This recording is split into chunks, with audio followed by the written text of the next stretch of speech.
اور ویسے جب حضرت جبرائیل آتے تھے انسانی شکل میں، وہ ایک بالکل دوسری شکل ہے۔ وہ تو یہ کہ حضرت دحیہ کلبی جو ہے رضی اللہ تعالیٰ عنہ، وہ بہت حسین صحابہ میں سے بہت صحیح حسین انسان تھے، ان کی شکل میں بالعموم ان کی صورت میں حضرت جبرائیل آتے تھے، لیکن وہ وحی نہیں شمار ہوتی۔ ہم نے السنہ وہ حدیث جس میں جبرائیل آئے اور حضور نے فرمایا جبریل تھے جو تمہیں تمہارا دین سکھانے آئے تھے، لیکن وہ قرآن میں نہیں ہے، السنہ ہے، قرآن نہیں ہے۔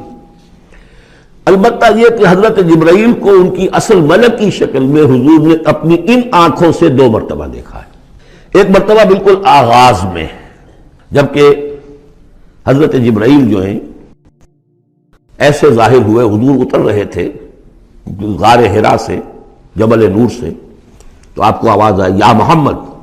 یہ پہلی وحی کے بعد جو فترت ہوئی ہے، کچھ عرصے کے لیے وحی رکی رہی، اس وقت واقعہ پیش آیا۔ آپ نے سامنے دیکھا، پیچھے دیکھا، کوئی نہیں، نظر کوئی نہیں آیا۔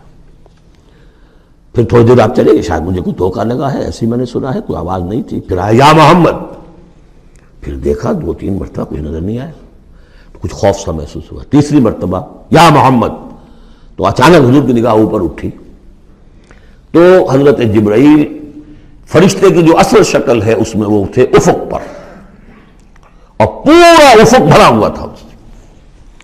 تو اصل ملک کی صورت میں حضرت جبرائیل کو حضور نے اس وقت دیکھا، اور ایک دیکھا ہے پھر عند سدرۃ المنتہا، شب معراج میں، جب ساتھ آئے ہیں لے جانے کے لیے انسانی شکل میں تھے۔ کوئی سواری بھی ایسی تھی جس کو کہ براق کہا جاتا ہے، وہ بھی محسوس شے تھی، لیکن یہ کہ جہاں انہوں نے کہا 7ویں آسمان پہ جا کر کہ بس اب آگے میری گنجائش، اب آگے آپ کو اکیلے جانا ہے، اس سے آگے اگر میں گزرا میرے پر جل جائیں گے، بے سوز تجلا بے سوزت پرم، اگر یکسر منہ برتر پرم، اگر میں نے اب اس سے آگے ایک بال برابر بھی میں آگے بڑھا تو میرے پر جل جائیں گے، اب آگے آپ کا کام۔ اس وقت بھی وہ ان کی اصل شکل میں ظاہر ہوئی حضرت جبرائیل علیہ السلام۔ یہ بات اس لیے ضروری ہے کہ جیسے محدثین جو ہیں وہ اس کی تحقیق کرتے ہیں کہ حضور سے کس نے سنا، اس سے جو روایت کر رہا ہے کہ میں نے اس صحابی سے سنا جو تابعی ہے، آیا ان کی ملاقات بھی ثابت ہے کہ نہیں؟ تابعین کے طبقے کا ایک شخص وہ ہے کہ جس کی عمر ابھی 6 برس کی تھی کہ وہ صحابی فوت بھی ہو گئے، اور وہ کہہ رہا ہے میں نے ان سے سنا، تو پھر وہ حدیث جو ہے محدثین اس کو قبول نہیں کریں گے۔ وہ دیکھتے ہیں کہ لنک جو ہے مضبوط ہونا چاہیے۔ روایت ہے نا ان فلاں ان فلاں ان فلاں، حضور سے فلاں صحابی نے سنا، اس نے سنا، اس تابعی نے سنا، یہ لنک جو ہے یہ ملاقات ثابت ہونی چاہیے۔ تو چونکہ جو حدیث اللہ ہے، یہ قرآن کیا ہے؟ حدیث اللہ، یہ حدیث ہے، احسن الحدیث اللہ الذی انزل احسن الحدیث کتابا متشابہا مثانیہ، یہ ہم پڑھ چکے ہیں سورہ زمر میں۔ اس حدیث کا یہ حدیث اللہ سے کس نے سنا؟ جبرائیل نے۔ جبرائیل سے کس نے سنا؟ محمد نے۔ تو ان کی ملاقات ثابت ہے۔ اصل ملکی شکل میں حضرت جبرائیل کا دیکھا جانا اس اعتبار سے بہت اہم ہے، اس لنک کو اسٹیبلش کرنے کے لیے اس کو یہاں پہ بیان کیا جا رہا ہے۔ ما ضل صاحبکم وما غوا، تمہارے یہ ساتھی ہے لوگوں، یہ محمد نہ بہکے ہیں اور نہ بے راہ ہوئے ہیں، نہ بھٹکے ہیں۔ وما ينطق عن الهوى، اور یہ جو کچھ کہہ رہے ہیں اپنے جی سے نہیں کہہ رہے، خواہش نفس سے نہیں کہہ رہے۔ ان هو الا وحی یوحی، نہیں ہے یہ مگر وحی جو ان کی طرف کی جا رہی ہے۔ علمہ شدید القوی، انہیں تعلیم دی ہے، سکھایا ہے اس نے جو بہت طاقتور والا ہے۔ یہاں حضرت جبرائیل ہیں جو مراد ہیں۔ علمہ شدید القوی، یہ قرآن کس نے سکھایا محمد کو؟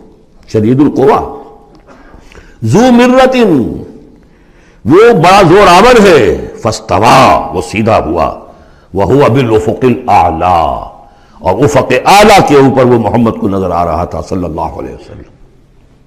ثم دنا فتدلی، پھر ذرا نیچے کو لٹکا، قریب آیا، فکان قاب قوسین او ادنی، اور پھر وہ اتنے قریب آ گیا کہ جیسے 2 کمانوں کا فاصلہ ہو یا اس سے بھی قریب۔ فاوحی الی عبدہ ما اوحی، پھر اس نے وحی کی اللہ کے بندے کی طرف جو وحی کی۔ وہ وحی کون سی تھی؟ وہ ہے اصل میں وحی رسالت۔ وحی نبوت جو تھی وہ تو شروع میں آ چکی، اس کے بعد یہ فترت ہو گئی تھی، کچھ وقفہ پڑ گیا تھا۔ شروع میں وحی جس سے کہ حضور کی نبوت کا ظہور ہوا ہے، وہ تو ہے اقرا بسم ربک الذی خلق خلق الانسان من علق اقرا وربک الاکرم الذی علم بالقلم علم الانسان ما لم یعلم. لیکن اب یہ سورہ مدثر کی آیات اس وقت نازل ہوئیں، یا ایھا المدثر، جب حضور گھر آ گئے اور پھر آپ نے اپنی اہلیہ سے کہا، خوف زدہ تھے جو بھی منظر دیکھا تھا، ملک کی شکل، فرشتے کی شکل، اب وہ تو حضور ہی نے دیکھا جو دیکھا، ہم تو نہیں سمجھ سکتے کہ آپ نے کیا دیکھا. لیکن یہ کہ اس کے بعد آپ آئے، آپ نے کہا مجھے کمبل اڑا دو، لحاف اڑا دو، لحاف اوڑھ کر آپ لیٹ گئے، تو پھر وہ وہی یا ایھا المدثر قم فانذر وربک فکبر، اے لحاف میں لپٹ کر لیٹنے والے کھڑے ہو جاؤ اور خبردار کرنا شروع کر دو لوگوں کو. اور تمہاری اس دعوت کا نقطۂ آغاز تو انذار ہے، اور اس کا ہدف دنیا میں تکبیر رب ہے. رب کو بڑا کرو، اس کی بڑائی منواؤ، اس کی بڑائی نافذ کرو. اس کا نقشہ کھینچا گیا ہے. علمہ شدید القویٰ ذو مرۃ فاستویٰ وہو بالافق الاعلیٰ ثم دنا فتدلیٰ فکان قاب قوسین او ادنیٰ فاوحیٰ الی عبدہ ما اوحیٰ ما کذب الفؤاد ما رأیٰ. جو کچھ انہوں نے دیکھا ان کے دل و دماغ نے اسے جھٹلایا نہیں، یہ نہیں کہا کہ نہیں یہ کیا ہے. دیکھیے ایسا ہوتا ہے کہ کوئی غیر معمولی سی بات آپ دیکھیں تو ایک شخص ہو جاتا ہے، میں خواب دیکھ رہا ہوں، یہ حقیقت دیکھ رہا ہوں. آنچی می بیریم میں بیداریس تو یارب یا بے خواب، اے اللہ جو میں دیکھ رہا ہوں، جو ہم دیکھ رہے ہیں، یہ بیداری میں دیکھ رہے ہیں، یہ خواب میں دیکھ رہے ہیں، وہ غیر متوقع چیز. لیکن نبی کو کوئی شک نہیں ہوا. ما کذب الفؤاد ما رأیٰ، یکسوئی کے ساتھ دل و دماغ اور جو بھی آپ کی آنکھ دیکھ رہی تھی ان میں کوئی کانفلکٹ نہیں تھا. ما کذب الفؤاد ما رأیٰ فتمارونہ علی ما یریٰ، تو کیا تم اس سے جھگڑتے ہو اس چیز پر کہ جسے وہ دیکھ رہا ہے. اقبال نے کہا نا کہ قلندر ہرچے گوید دی نہ گوید، جو شخص اپنا دیکھی ہوئی چیز بیان کر رہا ہے تم اس سے جھگڑ رہے ہو. تمہارے لیے تو وہ ایک غیب کی خبر ہے، اس نے تو دیکھا ہے. افتمارونہ علی ما یریٰ وَلَقَدْ رَآهُ نَزْلَةً أُخْرَىٰ، اس نے تو ایک مرتبہ اور بھی دیکھا. کہاں دیکھا؟ عند سدرۃ المنتہیٰ، شب معراج میں سدرۃ المنتہیٰ. کوئی بیری کا درخت ہے، وہ کیسی بیری ہے؟ ساتویں آسمان کی بیری، وہ آخری حد ہے. مخلوق کوئی اس سے آگے نہیں جا سکتی. اس سدرۃ المنتہیٰ، منتہا نہایت، حد، جہاں کی حد ہو گئی، وہاں تک حضور پہنچے ہیں، سدرۃ المنتہیٰ تک. اندہا جنت الماوا، اور سب سے اونچی جو جنت ہوگی جنت الماوا، وہ اس کے قریب ہی ہے، وہ بھی ساتویں آسمان پر ہے. یہ تو درجہ بدرجہ ترقی ہوتی جائے گی نا. پہلی ضیافت جو ہے، پہلی نزل جو ہے، وہ تو اسی زمین پر ہو جائے گی. پھر جو ترقی ہوگی، اپنے اپنے مدارج، اپنے اپنے مراتب، اپنے اپنے مقامات، اپنے اپنے ایمان کی گہرائی، اپنے اپنے اعمال صالحہ، اپنا اپنا انفاق مال و جان، اس کے حوالے سے درجے ہوں گے.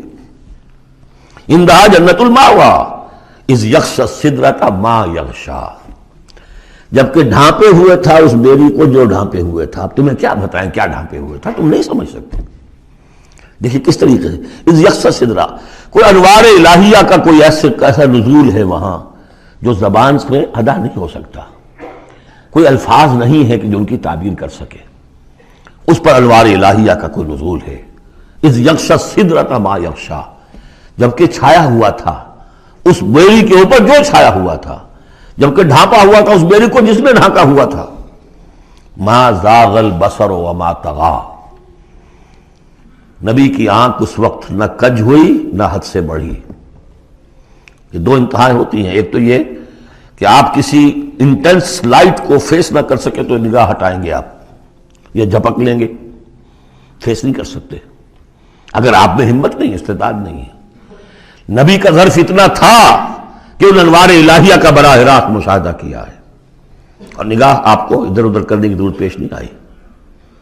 لیکن طغیٰ ایک حد ادب بھی ہوتا ہے جس سے آگے انسان کو نہیں جانا چاہیے.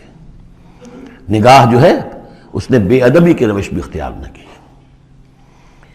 علامہ اقبال نے، واقعہ یہ ہے کہ اس آیت کو میں نے سمجھا علامہ اقبال کے ایک شعر سے، اور اکثر و بیشتر لوگ نہیں سمجھ سکے اس آیت کو. ذوق و شوق کے نام سے جو ان کی نظم ہے بال جبریل میں، وہ میرے نزدیک ان کے شاعرانہ جو ان کی استعداد ہے اس میں بلند ترین نظم ہے. وہ جہاں تک پیغام ان کا جو ہے امت مسلمہ کے لیے، اس کے لیے ابلیس کی مجلس شورا، وہ کلائمیکس ہے، اور وہ ہے بھی ان کے آخری زمانے کی نظم ہے، سن 36 میں انہوں نے کہی ہے۔ اس کے بعد تو بیماری اتنے رہے ہیں، بہت کم اشعار کہے، لیکن اس میں ذوق و شوق میں ایک شعر ہے: عین وصال میں مجھے حوصلہ نظر نہ تھا، عین وصال میں مجھے حوصلہ نظر نہ تھا، گرچہ بہانہ جو رہی میری نگاہ بے ادب، میری نگاہ بے ادب بہانہ تلاش کرتی رہی کہ میں مشاہدہ براہ راست کروں، حالانکہ عین وصال ہے اس وقت، لیکن یہ کہ میرے اندر حوصلہ نہ تھا کہ میں حسن کا براہ راست مشاہدہ کر سکوں۔ عین وصال میں مجھے حوصلہ نظر نہ تھا، گرچہ بہانہ جو رہی میری نگاہ بے ادب۔ یہاں ان دونوں چیزوں کے برعکس بات ہے جو اقبال اپنے بارے میں کہہ رہا ہے۔ میں تو بے ادب بھی ہوں، اور میں تو چاہتا تھا کسی طریقے سے حد ادب سے تجاوز کر کے دیکھوں، لیکن میرے اندر تو حوصلہ نہیں تھا۔ محمد میں وہ حوصلہ تھا، دیکھا ہے، براہ راست دیکھا ہے، نگاہ جما کر دیکھا ہے، لیکن ایک حد سے تجاوز نہیں کیا، حد ادب کے اندر رہے۔ ما زاغ البصر وما طغى لقد رأى من آیات ربہ الکبریٰ، دیکھا انہوں نے اپنے رب کی عظیم ترین آیات کو۔ اب وہاں جا کر جو مشاہدہ ہوا ہے وہ تو اللہ کی عظیم ترین آیات کا ہے، اور اسی سے در حقیقت دلیل ہے ام المومنین حضرت عائشہ صدیقہ رضی اللہ تعالی عنہ اور حضرت عمر رضی اللہ تعالی عنہ کا جو قول ہے۔ شب معراج میں بھی حضور نے اللہ کو نہیں دیکھا، اللہ کی عظیم ترین آیات کو دیکھا، جو تجلی تھی اس وقت اللہ کی۔ حضرت عائشہ صدیقہ کا کہنا تو یہ ہے کہ نور لا یرا، وہ نور ہے، دیکھے کیسے جا سکتا ہے۔ بہرحال وہاں بھی قرآن جو کہہ رہا ہے وہ یہ نہیں کہہ رہا ہے کہ اللہ کو دیکھا، نہیں، جیسے کہ وہ جو شب معراج میں پہلا سفر کا حصہ تھا زمینی، مسجد حرام سے مسجد اقصی تک، سبحان الذی اسریٰ بعبدہ لیلا من المسجد الحرام الى المسجد الاقصی الذی بارکنا حولہ لنریہ من آیاتنا، وہاں پر بھی اللہ نے اپنی آیات کا مشاہدہ کرایا، لیکن وہ زمینی آیات ہیں اللہ کی، وہ برکات جو ہیں زمینی ہیں۔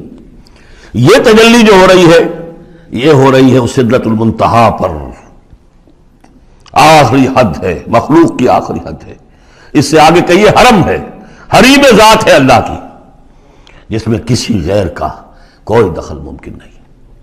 اس حد پر جا کر جو وہاں تجلیات باری تعالیٰ تھے ان کا مشاہدہ کیا ہے۔ لقد رأى من آیات ربہ الکبریٰ۔